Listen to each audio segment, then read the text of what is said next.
শেরপুর উপজেলার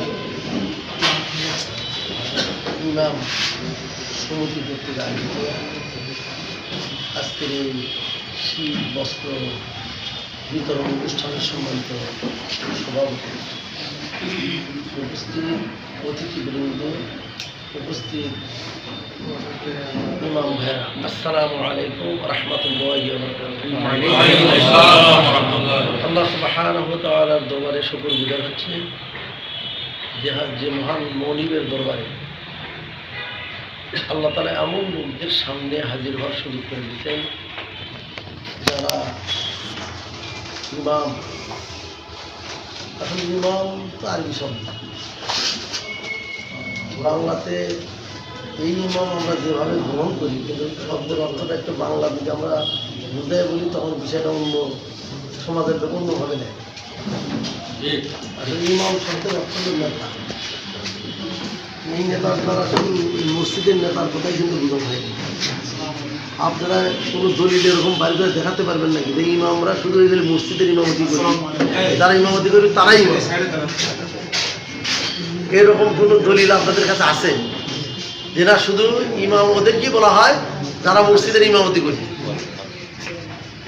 এই ভাষাটা কোন জায়গা থেকে উৎপত্তি হচ্ছে আমার জানা নেই। আপনার জানেন, বাড়ি করে দিলে আমরা একটু খুশি হতাম।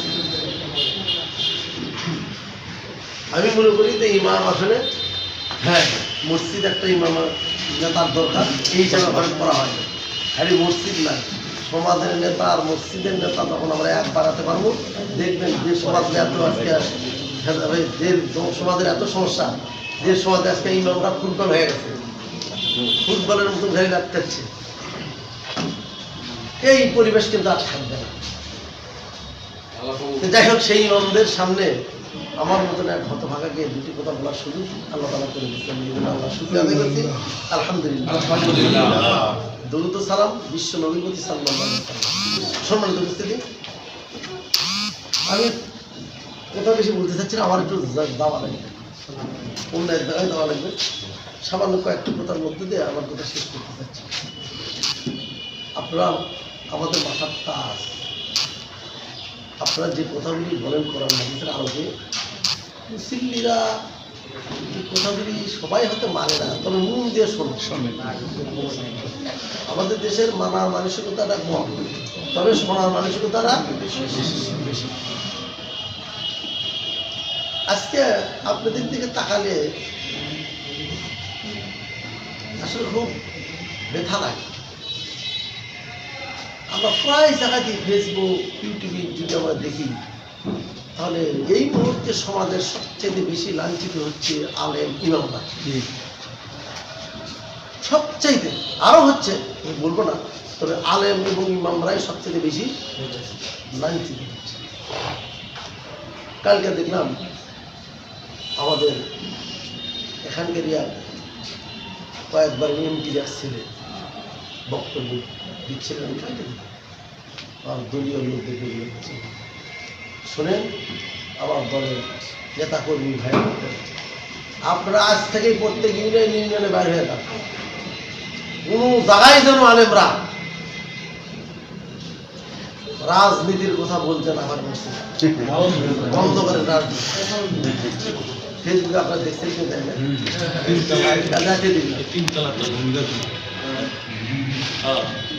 আবার এক নেতা দেখলাম, সেটা আমাদের এলাকার না, উনি উদাহরণ দিল, কোনো আলেম যদি এইরকম মসজিদে ইয়ার কথা বলে কোনো মাহফিলে, তার ধরে বান্ধা ধরেন আপনারা, তাও যদি না পারেন আমাকে সংবাদ দিবেন।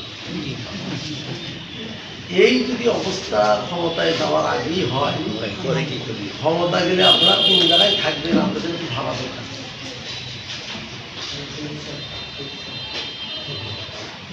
আপনাদের কাছে আমার ওয়াজ করার যোগ্যতাও নেই, আর সেই মেধাও আমার নেই। তবে আপনাদের কাছে একটু স্মরণ করে দিতে চাই, আমিও আপনাদের কাতারের লোক, আমিও একসময় ইমামতি করেছি। আমাদের এক ছোট ভাই বলে গেলেন যে আমাদের ইমামতি কতক্ষণ আছে বলা যায় না, যদি সভাপতি পাই যে কাল থেকে যাবেন আসেন, তাহলে আর ইমামতি থাকে। আরে ভাই, আমার এই গ্রামে একটা হচ্ছে গরিব একটা ছেলে মুয়াজ্জিন বিয়ে করে, আমার একটা অনুষ্ঠানে ও নাকি বলে একটু খাদ্যে তৈরি করার ক্ষেত্রে একটু হেল্প করছে।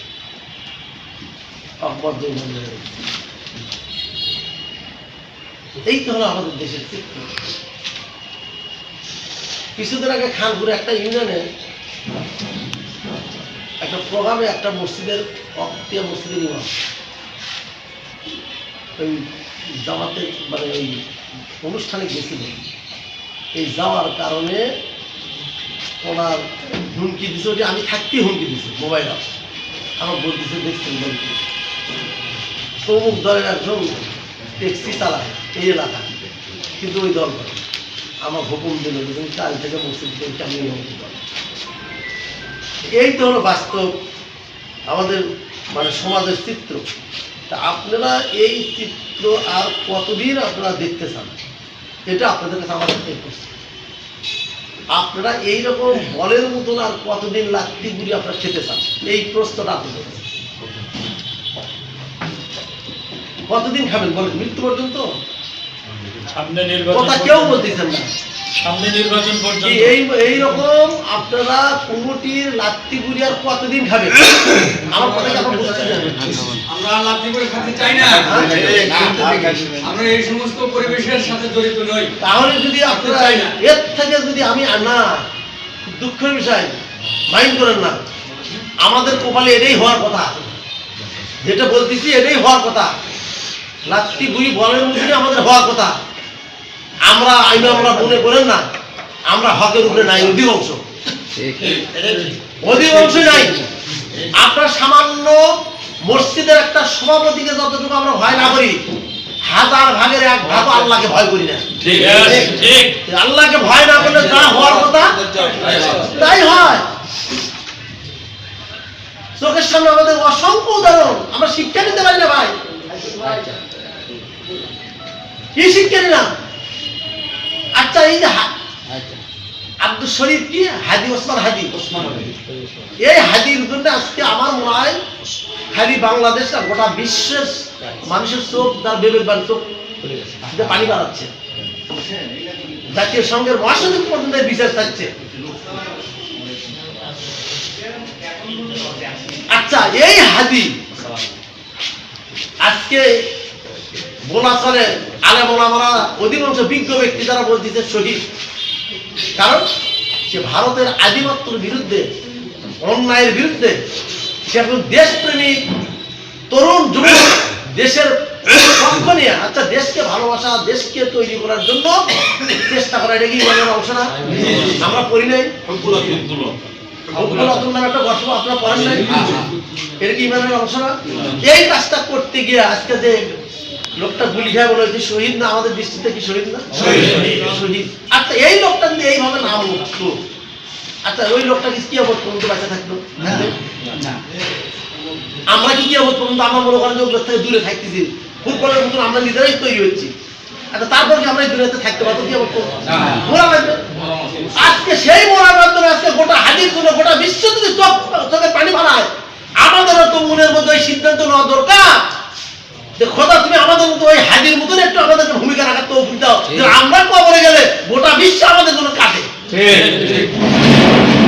এই ভূমিকা যদি আজকে আমরা ইমামরা রাখতাম ভাই, সমাজ কত আগে পাল্টা যেত। ইমামদের সামান্য বেতন দেয় কয় টাকা বেতন দেয়, তার 50 জন করে শাসন।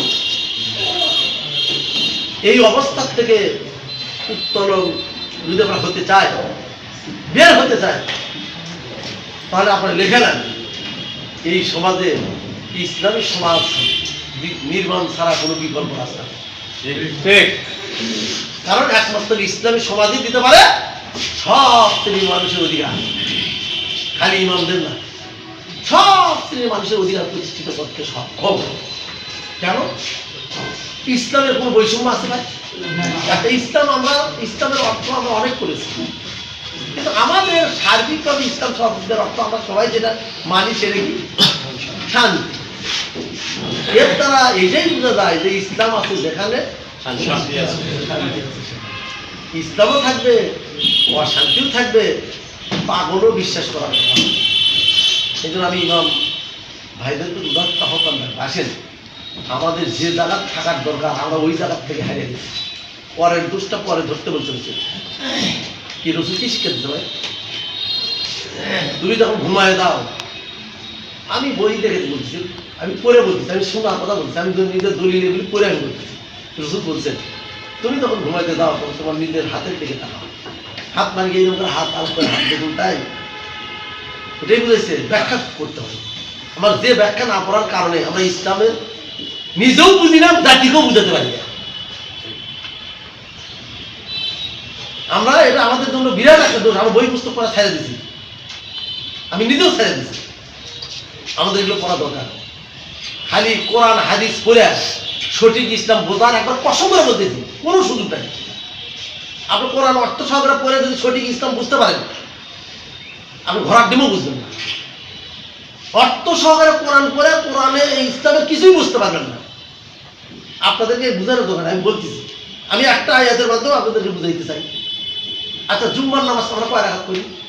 2 রাকাত। এর ব্যাপারে আয়াত আছে কয়টা? একটা। এই আয়াতটা দিয়ে আমি আপনাদের সামনে একটু দৃষ্টান্ত পরিষ্কার করি।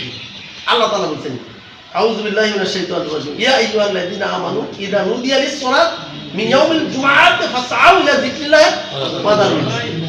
আচ্ছা, এই আয়াতের মধ্যে আপনি জুম্মার নামাজ কয় রাকাত হবে? আপনি বাইরে নামাজ কয় রাকাত আছে?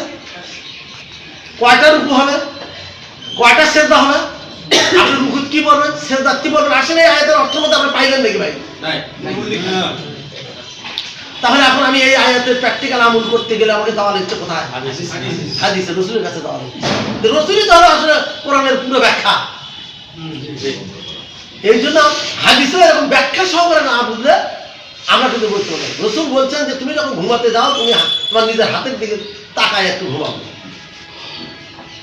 এই হাতকে এইভাবে বোঝানো হয়েছে যে যখন তুমি শুনবা, তখন তুমি তোমার নিজের দিকে তাকাও, তোমার মধ্যে কত ত্রুটি আছে, কত দুর্বলতা আছে, তুমি এইগুলি দেখে যদি একটু ঘুমাও, একটু পর্যালোচনা করো, আল্লাহ তাআলা সকালবেলা তোমাকে অনেক গুণের অধিকারী করে তোমাকে চাতন করাবে। কিন্তু আমরা কি আমাদের নিজের ত্রুটিগুলিকে দেখি? আমরা তো দেখি না, আমি তো দেখি না। কিন্তু মানুষের জন্য দেখার ব্যাপারে কিন্তু আমরা একবার চরম একবার কি সচেতন। আর এত ত্রুটি, ওর ত্রুটি। আরে ভাই, আমি মানুষকে গালি দিচ্ছি, সমালোচনা করছি, কিন্তু আমার যে কত ত্রুটি আছে আমি তো বুঝতে পারছি না। কিন্তু অপরের কাছে দেখেন আমার কত ত্রুটি আছে। দেখো, মসজিদ কমিটির অনেক ত্রুটি আছে, কিন্তু আমার নিজের ত্রুটিটা আমার আগে একটু সংশোধন হওয়া দরকার। রাসূলের আরেকটা হাদিস আমি পড়ছি, রাসূল বলতেন তুমি যখন ঘুমাতে যাবে, তুমি নিজের দোষ ত্রুটি একটু দেখে ঘুমাও। তুমি নিজের দোষ যত দেখবে, তত সকালবেলা তুমি তত একবারে স্বচ্ছ হয়ে ঘুমের থেকে উঠতে পারবে। রাসূল আরেকটা হাদিস বলছেন তুমি যখন ঘুমাইতে দাও, ঘুমানো যাওয়ার আগে তোমার কাছে মানুষ যত অপরাধ করছে তুমি একটু ক্ষমা করে দেখো। কারণ তুমি যত ক্ষমা করবে আল্লাহর কাছে ক্ষমা করবে তত বেশি পাবে। আল্লাহ কোরআনও বলছেন এই ব্যাপারে, অনেক আল্লাহ তাআলা কোরআনে বলছেন। ওই যে সূরা আমার মনে আসছে না, আল্লাযীনা ইউনফিকুনা ফিস-সাররাই ওয়াদ-দাররাই ওয়াল-কাযিমিনাল গায়জ ওয়া আফিনা আনিন নাস। আফিনা আনিন নাস, ইন্নাল্লাহা ইউহিব্বুল মুহসিনিন। আল্লাহ এই কথা বলতেন, আল্লাযীনা ইউনফিকুনা ফিস-সাররাই ওয়াদ-দাররাই, সুখে দুঃখে যারা আল্লাহর পথে ব্যয় করে, ওয়াল-কাযিমিনাল গায়জ, রাগকে যারা কি করে? কন্ট্রোল করে, সংরক্ষণ করে, হজম করে। ওয়াফিনা আনিন নাস, আর মানুষকে তারা ক্ষমা করতে পারে। সরাসরি আল্লাহ বলতেছে ইন্নাল্লাহা ইউহিব্বুল মুহসিনিন, আল্লাহু ইউহিব্বুল মুহসিনিন। আল্লাহ বলতেছে এর থেকে ভালো লোক আমার কাছে কেউ নাই। দেখো আজকে আমরা ইমাম নেতা বলেন তো, সাধারণ মুসল্লিদের যে হিসাব হবে ইমামদের হিসাব তার থেকে কম হবে নাকি? চেয়ার তার যত বড়, হিসাব তার তত বড়। এই দৃষ্টিকোণ থেকে আমরা কি কোনো একটু বিচার বিশ্লেষণ করছি যে আমরা যে জায়গায় আছি এই জায়গা থেকে আল্লাহর কাছে আমাদের কি পরিমাণ হিসাব দিতে হবে? আসেন, আমার আপনাদের কাছে পরামর্শ থাকলো, আসেন আপনারা ইউনিটি হন। আপনার ইউনিটির দরকার আছে। বাংলাদেশে যেমন জামাতবদ্ধ হন, দলবদ্ধ হন। দল ছাড়া আল্লাহ পছন্দ করেন না। রাসূল বলেন ইয়াদুল্লাহি মাআল জামাআত, দলের উপরে আল্লাহর কি থাকে? হাত থাকে। আমার আপনাদের কাছে উদাত্ত আহ্বান, যদি ইমামরা ইউনিটি হতে পারতেন ইনশাআল্লাহ মুফতিরা আপনাদেরকে চোখ রাঙায় কথা বলতে পারতেন। কিন্তু আপনাদের মধ্যে তো ইউনিটি নাই। আপনাদের মধ্যেই দেখেন যারা ক্ষমতা নিয়ে থাকতে চায় এই লোকদের সাথে যারা একটু হসপাস মার্কা সব জায়গায় চলে, এই লোকগুলিদের আমার এক চাই। ওই মার্কার লোকের সঙ্গে আমাদের বেশি, যারা সব জায়গায় আলুর মতো সব তরকারি, সব জায়গায় ভত্তা চানা, সব জায়গায় খাটে, এই সঙ্গে ইমামের সঙ্গে বেশি না কম ভাই বল? আমার কথা বলে একটু কষ্ট হচ্ছে, কিন্তু তারপর আপনাদের বিবেকের জিজ্ঞাসা করবেন যে এই কথা আসলে বাস্তবতা সত্য কিন্তু সত্য কথা। যাই হোক, পরিশেষে আপনাদের কাছে এই কথাটুকু মেসেজ দিয়ে আমার কথা শেষ করতে চাচ্ছি। আসেন, আজকে আপনার ইমাম আজকে সমাজের দিকে একটু তাকান। আজকে যে মানুষের অসহায় মানুষের উপরে যে জুলুম চলতেছে, দুর্বল মানুষের উপরে সবল করে কি জুলুম করতেছে, আজকে সেই জুলুমের প্রতিবাদ ইনশাআল্লাহ যদি আপনাদের এখান থেকে যদি আপনাদের সহযোগিতা আমরা সাহায্য ইনশাআল্লাহ দিতে পারি, আপনাদের যে সমস্যা এই কথা হলো ইনশাআল্লাহ সংসদে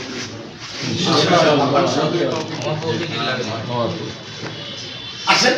এই 12ই ফেব্রুয়ারি কাকা একটা বিষয় আমার একটু জানা আছে। নির্বাচন যে আমরা করতে যাচ্ছি, এই নির্বাচন সবাইকে উদাত্ত আহ্বান ইসলামের পক্ষে শক্তিকে বিজয়ী করার জন্য আপনাদের কাছ থেকে যতটুকু যার সুযোগ আছে আপনাদের সেটা কাজে লাগাবেন। আর যে কোথাও জায়গা রাখেন, যত হুমকি ধমকি দিয়ে যারা কোনো কিছু করবেন না তারা কিন্তু হুমকি ধমকি দেয় না, করে দেয়।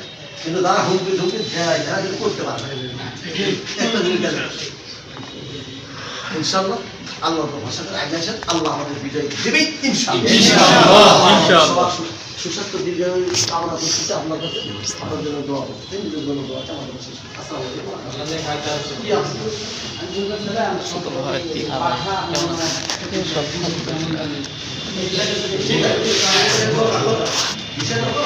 আমরা 8 দলের গোটা বাংলাদেশের আলাদা করে